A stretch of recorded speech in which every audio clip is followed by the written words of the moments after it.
বিস্ময়। তবে এখনো পর্যন্ত যে আপনার বিস্ময়ের অনুভূতি গত ১ বছর পরেও আপনার টিকে আছে, এটাও একটা বিস্ময়। তো দুটোই বিস্ময় আসলে।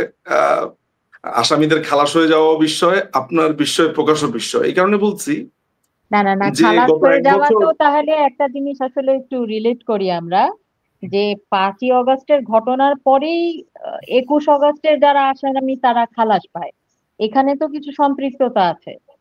মানে না মানে বিষয়ের সঙ্গে। সম্পৃক্ততা হ্যাঁ, আপনাকে মানে আমি আপনাকে জি বলি, আমাদের বলুন। আইনের ভাষাতে একটা কথা আছে, জুডিশিয়াল নোটিস বলে একটা কথা আছে। যেমন মুক্তিযুদ্ধ হয়েছে, এটা নিয়ে কোনো প্রমাণের কিছু নাই। হ্যাঁ? মানে কিছু, কিছু ঘটনা আছে যেগুলো নিয়ে আপনাকে কোনো যুক্তি তর্ক করতে হবে না। এগুলোকে বলে জুডিশিয়াল নোটিস। আদালত এগুলো জানে। এগুলো নিয়ে আলাদা আপনার প্রমাণ করবার কিছু নাই। সো আল্টিমেটলি ঘটনা যেটা হয়েছে সেটা হচ্ছে যে এই যে আপনি সম্পর্কের কথাটা বলছেন, ওইটা আমরা কষ্ট করে এটা আমাদের বলতেই হবে না। এখন জাস্ট হা এই জায়গাতে হাসতে হবে আপনাকে বা আমাদের হাসতে হবে। মানে we know it what happening. কিন্তু এখানে যে জায়গাটা আমার মনে হয় আমি শুরু করা প্রয়োজন সেটা হচ্ছে যে তারেক রহমানের খালাস সেটা নিয়ে আমি আসছি। আলোচনাতে আসবো, মামলার বৃত্তান্ত নিয়েও আসবো। কিন্তু আমার যে জায়গাটা আমার কাছে মনে হয় যে আজকে বাংলাদেশকে আপনি যেই জায়গাতে দেখছেন, এই যে এখনকার জায়গাতে দেখছেন, এইটা পুরোটাই আসলে হয়েছে ২১শে অগাস্ট থেকে। বাংলাদেশের রাজনীতির ল্যান্ডস্কেপটা মূলত চেঞ্জ হয়েছে ২১শে অগাস্ট। ১৫ই অগাস্টের পরে বাংলাদেশের রাজনৈতিক পুরোপুরিভাবে বাংলাদেশটা বলা যেতে পারে একটা ভয়ংকর রকমের ঝড় আমাদের মাথার মধ্যে আসে। পরবর্তী সময়ে আপনার ৩ টা অবৈধ শাসন, ৪ নাম্বার অবৈধ ৩ টা অবৈধ শাসন হচ্ছে মোশতাক, সায়েম এবং জিয়াউর রহমান। এর পরবর্তী সময় এরশাদের শাসনামল অবৈধ। ৪ টি শাসনামল অবৈধ শাসনামলের পর বাংলাদেশ একটা নতুনভাবে চলে আসে হচ্ছে ১৯৯০ এর দশকে ৯১ ইলেকশনের পরে, সেপ্টেম্বরের ইলেকশনের পরে, ইউ নো ইট। মোটামুটি ভালো মন্দ ঝড় ঝঞ্ঝা সমস্ত কিছু মিলিয়ে আমাদের চলছিল। ২০০১ সালে যখন বিএনপি সরকার বা ৪ দলীয় জোট সরকার ক্ষমতায় আসে, তখন ওই জোট সরকারের আমলে আমাদের দেশে ২টা বড় ধরনের ঘটনা ঘটে। আমি সবসময় আমাদের আলোচনাগুলোর মধ্যে আমি এই দুটো ঘটনা মনে করিয়ে দেই। একটি হচ্ছে ২১শে আগস্টের গ্রেনেড হামলা ২০০৪ সালে, এবং ওই বছরের জুনে বা জুলাইতে আপনার হঠাৎ করে বিচারপতিদের বয়স ৬৫ থেকে ৬৭ বৃদ্ধি করা। মানে আমি আমাদের যে লক্ষ্মীপুরের আমাদের গ্রামের ভাষাতে একটা কথা বলা হয়, মিচকা শয়তান। মিচকা শয়তান মানেটা হচ্ছে এমন যে সবাই খালি একটা সুনির্দিষ্ট মানুষকে দেখতে পায় যে অমুক লোক খারাপ, অমুক লোক খারাপ। আসলে মিচকা শয়তান হচ্ছে এমন যে অন্যরা দোষী সাব্যস্ত হয়, মিচকা শয়তান কখনো ধরা পড়ে না। বিএনপি হচ্ছে রাজনীতির মিচকা শয়তান। হ্যাঁ, যেমন ধরেন সে তলে দিয়ে আস্তে করে বিচারপতিদের বয়স বাড়িয়ে দিয়ে এই তত্ত্বাবধায়ক সরকারকে কমপ্লিটলি তার ফেস চেঞ্জ করে ফেলেছে। মানে সবকিছু কিন্তু ভালোভাবে চলছিল যে সর্বশেষ সর্বশেষ অবসরপ্রাপ্ত বিচারপতি পরবর্তী তত্ত্বাবধায়ক সরকারের প্রধান উপদেষ্টা হবে।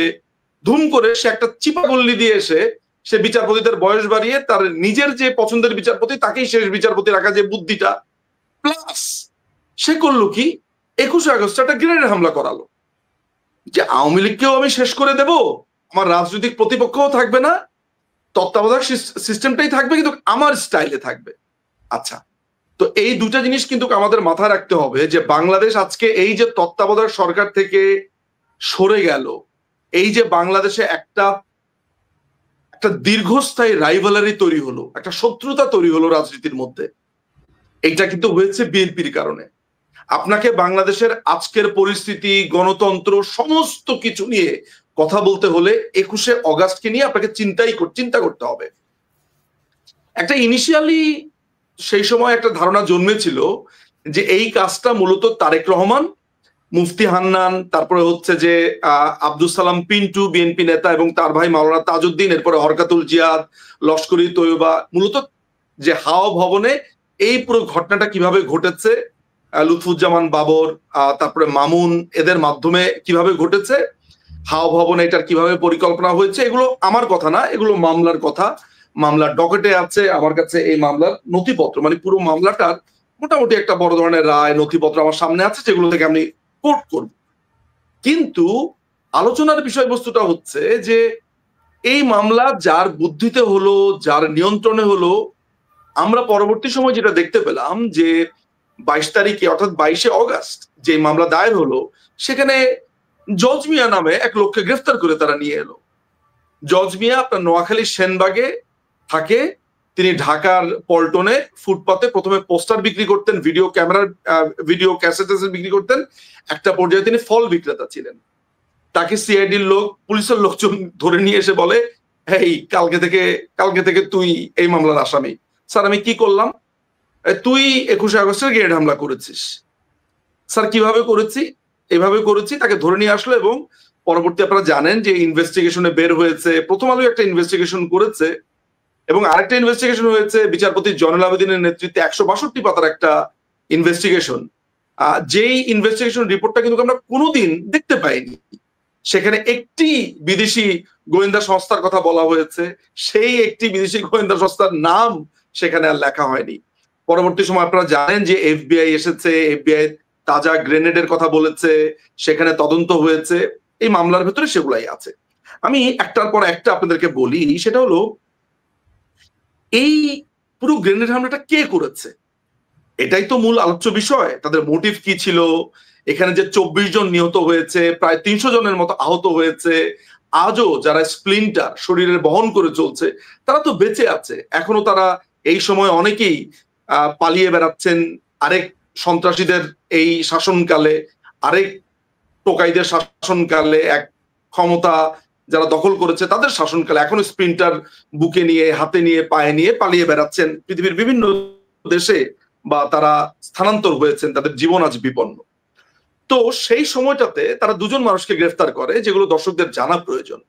এক হচ্ছে জজ মিয়া, ওনার নাম হচ্ছে জজ মিয়া, ডাক নাম ছিল তার, আমি ভুলে গেছি আসলে। সে জজ মিয়াকে তারা গ্রেফতার করে এবং শৈবাল সাহা পার্থ নামে আরেকটা ছেলেকে গ্রেফতার করে, এক হিন্দু ছেলেকে। সেই ছেলেটিকে আপনার গ্রেফতার করে হচ্ছে পান্থপথের একটা সাইবার ক্যাফে থেকে।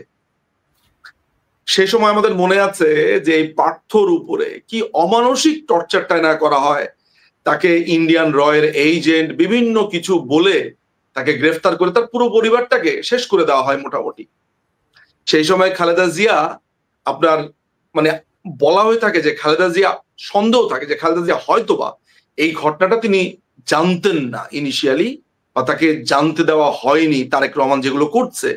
কিন্তু পরবর্তী সময় তারেক আপনার খালেদা জিয়া যখন জাতীয় সংসদে বলে যে আওয়ামী লীগ নিজেই ভ্যানিটি ব্যাগের মধ্যে বোমা নিয়ে এসেছিল, গ্রেনেড নিয়ে এসেছিল, তখন আর বুঝতে বাকি থাকে না যে পুরো বিএনপির আগা থেকে মাথা, গোড়া থেকে গোড়ালি, পায়ের আঙ্গুল থেকে মাথার চুল পর্যন্ত সবাই আসলে এখানে জড়িত ছিল। আপনি জানেন যে 3বার তদন্ত চেঞ্জ হয়েছে, সম্পূরক চার্জশিট দেওয়া হয়েছে। প্রথম তদন্তে তো তারেক রহমানের নাম আসেনি, তত্ত্বাবধায়ক সরকার আসলো, সেখানেও দেওয়া হয়নি। পরবর্তী সময় অধিকতর তদন্ত যখন হলো, সেটা হতে হতে প্রায় 2012 সালের মতো হয়ে যায়। স্বাভাবিকভাবেই যে বিএনপি সরকারের আমলে এত বড় একটা ঘটনা ঘটেছে, সেখানে স্বরাষ্ট্রমন্ত্রী কিছুই জানবে না। বিএনপির এত বড় নেতা আব্দুল সালাম পিন্টু সেখানে ছিল, তার ভাই তাজউদ্দিন ছিল, যে নির্বিঘ্নে পাকিস্তানে পালিয়ে যায়। তারা এগুলো কিছুই জানবে না। পরবর্তী সময় যখন তদন্ত হলো আব্দুল কাহার আখুন্দের মাধ্যমে, আপনারা জেনে থাকবেন তিনি বঙ্গবন্ধু হত্যা মামলা, জাতীয় চার হত্যা মামলা তদন্ত করেছেন। তিনি পরবর্তী সময়ে এই তদন্ত কার্য গ্রহণ করেন, যদিও তার তদন্তে আমি পুরোপুরি খুশি হতে পারিনি। এর আগেও আমার কাছে বঙ্গবন্ধু হত্যা মামলা তদন্তের ক্ষেত্রে আমার কাছে তার অনেক ঘাটতি মনে হয়েছে। এই মামলাতেও আপনার আমার কাছে মনে হয়েছে যে তদন্তটা আরো বিস্তৃত হতে পারতো, আরো একটু বেটার হতে পারতো। শুধু তারেক রহমান, লুৎফুজ্জামান বাবর এরাই আসামি হয়েছে, এর মাধ্যমেই যে আসলে এটার পুরো প্রক্রিয়া সম্পন্ন হয়েছে তাও আমি কখনো আসলে মনে করিনি। আমার কাছে মনে হয়েছে যে এটা আরো বৃহত্তর ভাবে আরো গভীর তদন্ত হতে পারত। যাই হোক, হোয়াট এভার ইট ইজ, এই তদন্ত হয়েছে, বিচার কার্য হয়েছে। আপনি জানেন পরবর্তী সময়ে আপনার তারেক রহমান সহ লুৎফুজ্জামান বাবরের ফাঁসির আদেশ হয়েছে, তারেক রহমানের যাবজ্জীবন কারাদণ্ড হয়েছে। যারা যারা জড়িত ছিল তাদের অনেককে শাস্তিও দেওয়া হয়েছে। মুফতি হান্নান ওপেনলি স্বীকার করেছে যে তারেক রহমানের হাওয়া ভবনে কিভাবে তারা গিয়েছে, কিভাবে তাকে বলা হয়েছে, কিভাবে মৌলবাদী গোষ্ঠী এদেরকে সামনে নিয়ে এসে আপনার এই আপনার এই পুরো অপারেশনটা চালানো হয়েছে। আমরা এই পুরো অপারেশনের ভেতরেও আমরা কয়েকটা গুরুত্বপূর্ণ জিনিস দেখতে পাবো। আপনারা কি জানি না, দর্শকরা শুনলে অবাক হবেন যে এই পুরো মিশনটার নাম ছিল অপারেশন হালকা নাস্তা। সেখানে কোড ওয়ার্ড ছিল একটু হালকা নাস্তা মাইরা আয়। হালকা নাস্তা মানে হচ্ছে গ্রেনেড মাইরা আয়। চিন্তা করে দেখেন, অনেক দর্শকরাই হয়তো বা জানে না যে এই জঙ্গিদের কোড ওয়ার্ড ছিল হালকা নাস্তা। এই দুটা হালকা নাস্তা মারতো। আপনি চিন্তা করে দেখেন তো, যে মানুষ খুন করতে যাচ্ছে, সেখানেও কি বিভৎসতা, হ্যাঁ, নাস্তার নাম দিয়ে মানুষ মারার কার্যক্রম। সেখানেও কিন্তু বঙ্গবন্ধু কন্যার প্রতি তাদের অভিযোগ, যেটা আমি তদন্ত রিপোর্টে আমি যেটা দেখতে পেয়েছি, হরকাতুল জিহাদ আল ইসলামী বাংলাদেশ মূলত তারা তারপরে হচ্ছে যে সেখানে আপনার লস্করি তৈয়বা, তেহরিকে জেহাদির পাকিস্তানি আপনার গোয়েন্দা সংস্থার যোগাযোগ, লস্করি তৈয়বার লোকদের এখানে আগমন, এই 5ই অগস্টের পরেও কিন্তু এই লস্করি তৈয়বা তারা কিন্তু ঘোষণা দিয়েছে যে এই লস্করি তৈয়বা কিন্তু পরিষ্কার ভাবে বলেছে যে, মানে একেবারে স্বীকার করেছে। আপনারা জানেন যে ওই যে আপনার কাশ্মীরে হামলার পরে যে মোদিকে আমরা শিক্ষা দিয়েছি এবং 5ই অগস্টের পরে শেখ হাসিনাকে আমরা শিক্ষা দিয়েছি। তো আলটিমেটলি এটা নিয়ে তো কোনো সন্দেহ থাকার অবকাশ নেই যে পাকিস্তানি আপনার জঙ্গি গোষ্ঠীগুলো এখানে জড়িত ছিল। আমরা তো কিছু বলিনি, যে আমি গিয়ে দাবি করছি, জঙ্গিরা নিজেরা দাবি করেছে। সো আলটিমেটলি এত কিছু হয়ে যাবার পর আপনারা জানেন যে বাংলাদেশে যে কোনো আলতু ফালতু তদন্ত যদি হয় বা কারো যদি কোনো তদন্তে বোঝা যায় যে এটা পলিটিক্যাল মোটিভেটেড, একটা কোড ওয়ার্ডই এখন আছে, আবার জজ মিয়া নাটক শুরু করেছে। মানে জজ মিয়া নাটক ইজ এ ফ্রেজ, আপনারা যেটা জানেন। তো একটা কবিতার কথা বলছিলেন মাসুম ভাই, সেটা হচ্ছে ঝিনুক নীরবে সহ আবুল হাসানের সে বিখ্যাত কবিতাটা। এখানে আমি আরেকটা কথা অ্যাড করতে চাই। আপনারা জানেন যে এই পুরো ঘটনাতে মাননীয় প্রধানমন্ত্রীকে বাঁচাতে যারা মানব ঢাল করেছে সেটা তো আছেই। মাননীয় প্রধানমন্ত্রীর যে গার্ড ছিলেন, বডিগার্ড ছিলেন মাহবুব, তিনিও কিন্তু এই মানে যখন তাকে গ্রেনেডে না মারতে পারলো না, তখন কিন্তু তারা গুলি শুরু করে। আপনারা জানেন যে তিনি একটি বুলেট প্রুফ গাড়িতে ছিলেন। পরবর্তী সময় ওই গাড়িতে দাঁড়ানো যে মাহবুব, তার গায়ে গিয়ে মানে তিনি বাঁচানোর জন্য গাড়ির দরজা ধরে দাঁড়িয়েছিলেন, যা পাস করছিলেন গাড়ি, সেই গাড়িতে গুলি করার কারণে মাহবুবের গায়ে গুলি লেগে মাহবুব সেখানে মৃত্যুবরণ করেন। মাননীয় প্রধানমন্ত্রী এই আক্রমণের ফলে তার কান ক্ষতিগ্রস্ত হয়। এইটা নিয়েও একটা ঘটনা আছে। কিছুদিন আগে একটা টক শোতে আমার সাথে হয়েছিল। এক শাহেদ আলম নামে এক ভদ্রলোক দাবি করেছেন মাননীয় প্রধানমন্ত্রী দেশ থেকে তখন নাকি চলে গিয়েছিলেন তত্ত্বাবধায়ক সরকারের সাথে আতাত করে, অথচ তিনি গিয়েছিলেন কিন্তু তার এই কানের চিকিৎসাতে। অর্থাৎ বিএনপি গ্রেনেড মেরে তার কান ক্ষতিগ্রস্ত করেছে, সেই চিকিৎসার জন্য তিনি বাইরে গিয়েছেন, সেই বাইরে যাওয়াকে নিয়েও তারা মকারি করেছে, বলেছে তত্ত্বাবধায়ক সরকারের সাথে আতাত করে তিনি বাইরে চলে গিয়েছেন।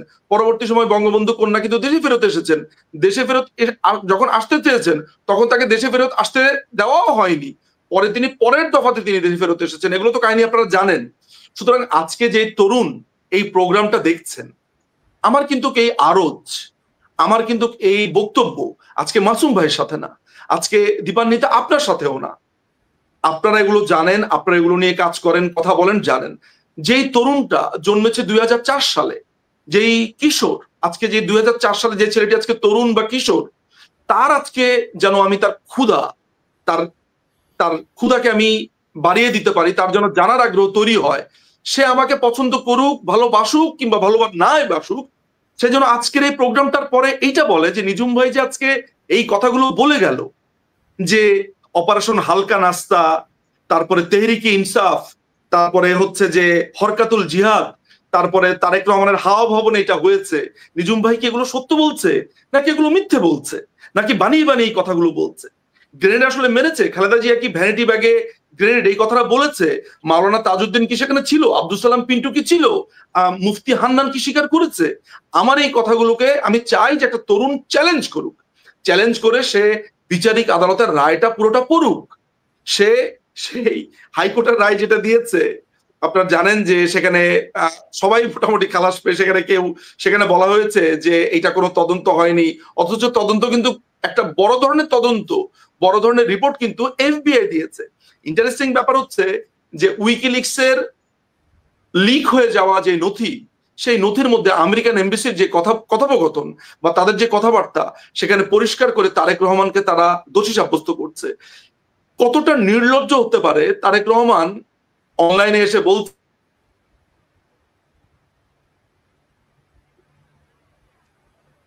আমি জানি না লাইন কেটে গেছে কিনা, আওয়ামী লীগের মিটিং করার কথা ছিল আপনার, একটু রিপিট করলে ভালো হয়, আপনার কথা আমরা শুনতে মানে পাচ্ছি না। জি আমি আবার বলছি যে তারেক রহমান দাবি করছে যে আওয়ামী লীগ তাদের নাকি যেখানে মুক্তাঙ্গনে সমাবেশ হওয়ার কথা ছিল সেটার কাগজপত্র দিয়েছে। কথা সত্যি, খুবই সত্যি। কিন্তু পরবর্তী সময় যে আওয়ামী লীগ এই এই এই জায়গাটা যে পরিবর্তন করেছে এবং এইটা নিয়ে যে পত্রিকাতে তারা বিজ্ঞাপন দিয়েছে আপনার 18 তারিখ, 19 তারিখ, 20 তারিখে, সেগুলো তো জলজ্জান্ত ভাবে আমরা দেখিয়েছি। বাংলাদেশের 10-12টা পত্রিকাতে আমরা বিজ্ঞাপন দেখিয়েছি যে আওয়ামী লীগ আপনার বঙ্গবন্ধু এভিনিউতে সমাবেশ করবে।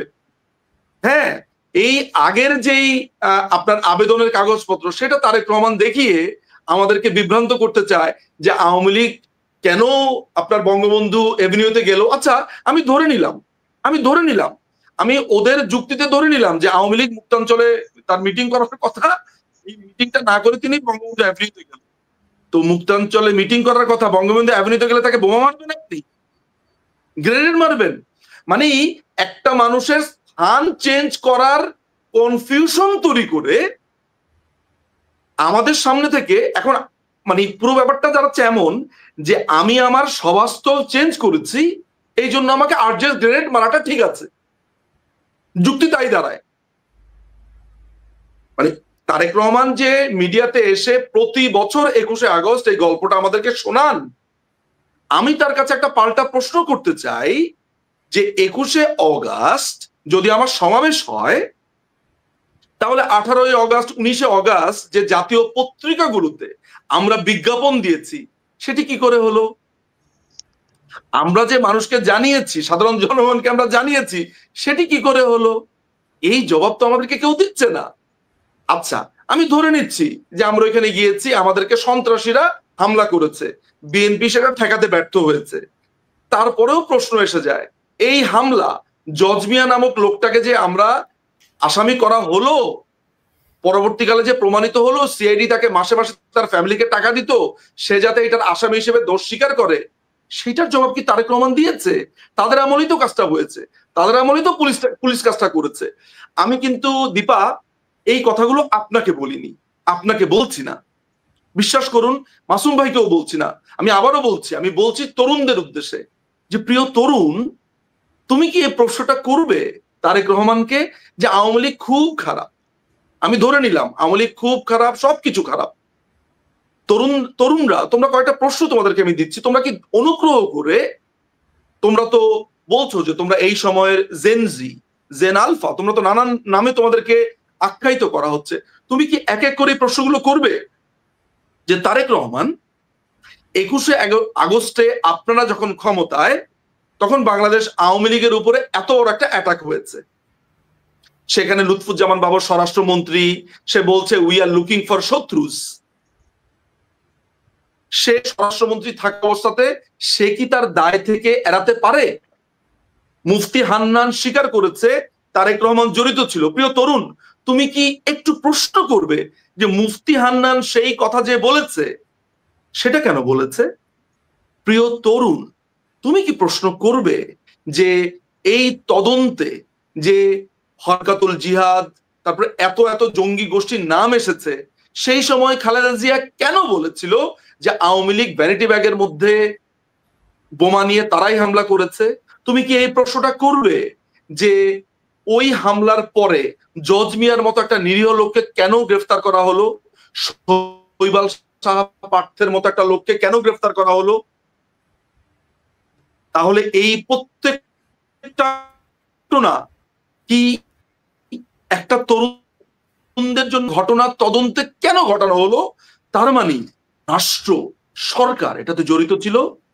একজন তরুণকে এই প্রশ্নটা করবে যে একজন বিচারপতির বয়স 65 থেকে 67, কেন হঠাৎ করে নেওয়া হলো শুধু অ্যাপিলেট ডিভিশনের বিচারপতিদের, যেখানে শেষ বিচারপতি এম কে হাসানকেই রাখার জন্য, যে লোকটি বিএনপির আন্তর্জাতিক বিষয়ক সম্পাদক ছিল একটা সময়। এই প্রশ্নগুলো একের পর এক তরুণরা কি করবে? আমি চাই তরুণরা আমাকে সমালোচনা করুক, তরুণরা আমাকে ভালোবাসুক, তরুণরা আমার প্রতি প্রশ্নও করুক, কিন্তু প্রশ্নের সাথে সাথে আমি চাই ওরা এগুলো পড়ুক। প্রশ্নটা ছিল যে, আমি কিন্তু খেয়াল করে দেখবেন যে আপনি যে প্রশ্নটা করেছেন দীপা, যে এই যে তারেক রহমানরা খালাস হয়ে গেল, এগুলো নিয়ে আমি একটা কথাও বললাম না। এর কারণ হচ্ছে 5ই অগাস্টের পরে কোন সরকারই অবৈধ না, তার বিচার অবৈধ। আমি ওই বিচার কার্য নিয়ে কথা বলে আমি তাদেরকে বৈধতা দিব না। আজকে যদি আমি এখন রিফাতের, সমকামী রিফাতের বক্তব্য নিয়ে আমি যদি আপনার সাথে এখন আলাপ করি, আমি বৈধতা দিয়ে দিচ্ছি। আমি তো রিফাতের কোনো বিচারই মানি না, আমি তো রিফাতের কোনো আলোচনাই মানি না। রিফাতকে বসিয়েছে হচ্ছে হাবাদুল্লাহ, রিফাতকে বসিয়েছে হচ্ছে যে ওই টোকাই মাসুদ, শিবিরের কাইয়ুম, তাকে বলেছে যে সন্ধ্যা 6টার মধ্যে তাকে প্রধান বিচারপতি করতে হবে। সেই প্রধান বিচারপতি আপিলেট ডিভিশনে কি করলো না করলো সেটাকে পাত্তা দেওয়ার কিছুই নাই। মাসুম ভাইয়ের কথাতেই বলতে হয়, নো ওয়ান থ্রোন আপনার গ্রেনেড, তাই না? যে তার মানে হচ্ছে যে কেউই মারেনি, 24 জনকে কেউই মারেনি, এই 300 জন লোককে কেউই আহত করেনি। সুতরাং এই আলোচনা অর্থহীন 5ই অগস্টের পরে। আমরা যা আলোচনা করবো তার আগের তদন্ত, তার আগের বিচার ব্যবস্থা, এবং সেখানে যে রায় দেওয়া হচ্ছে সেটি। আমি জানি না, আমি দুজনের একজনকেও দেখতে পাচ্ছি না। সো আই হোপ যে আপনারা নিশ্চয়ই এগুলো জবাব আপনাদের কাছে আছে, এই প্রশ্নগুলো আপনারা করবেন নিশ্চয়ই। মাসুম ভাই, দীপা আমার কথা শুনতে পাচ্ছেন? আজকে